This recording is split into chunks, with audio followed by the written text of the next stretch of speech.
Hi guys! Welcome back sa aking YouTube channel. I'm Lelji Padulina. For today's video guys ay pag-uusapan natin kung paano nga ba ako naging isang food panda rider at kung bakit ko ito pinasok.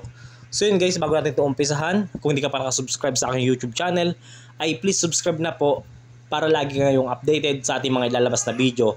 Dahil more deliveries po tayo about sa pagde-deliver po yung ating content, no? At kung gusto mo yung ganitong video, welcome na welcome ka po dito. So yun, samahan nyo ako sa buong journey ko ng aking biyahe at pag-usapan natin kung paano ba ako naging isang food panda delivery.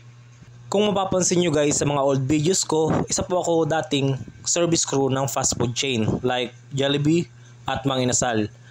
Meron po ako doong mga videos na kung paano mag-apply sa Jollibee at ano yung mga requirements. Sa mga gusto po mag-apply about sa fast food chain, maaari po itong makatulong sa inyo kung ito po ay inyong papanoorin.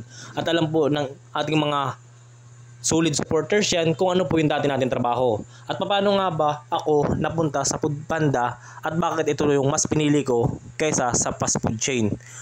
Nag-start po ako sa food panda August 14, 2024. Dati, part-time ko lang to nung ako'y nasa Mang Inasal pa na service crew hanggang sa natutunan ko po ang proseso kung paano kumita dito sa food panda. Para po sa kaalaman ng lahat, 7 years po ako sa fast food chain. Nagsimula po ako sa fast food chain nung June 2017 hanggang July 2024. Kaya marami po akong naranasan dito sa pagiging service crew at marami po akong nagawa diyang video na nakatulong din po sa iba dahil napapanood po nila at ina-apply po nila ito sa mga trabaho nila. Kaya ang dahilan po kung bakit ako umalis sa pagiging service crew kasi po naging pangit po ang management namin. Ang task ko po noon is grill. Grill po ako nung panahong yon. Nag-ihaw ako ng manok. Tapos walang rider na makuha.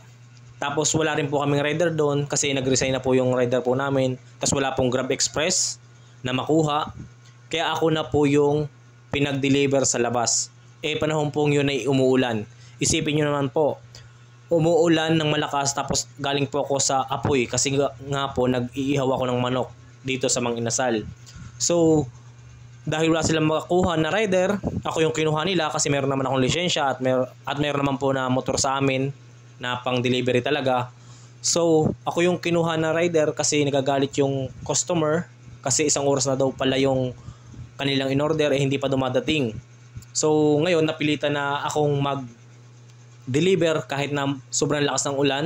Then after nun kinausap ko yung manager ko na baka pwedeng isang station na lang. Kung rider na lang talaga or kung grill na lang talaga. Kasi paano naman yung kalusugan ko? Kung magkasakit ako kasi galing sa apoy tapos ilalabas, syempre alam nyo naman napakadelikado nung ganon, pwede tayong mapasama sa ganon. Kaya yun, hindi kami nagkasundo kung kailangan daw maging multitasking. So sabi ko hindi naman po pwedeng ganon kasi yung katawan ko pong naapektuhan.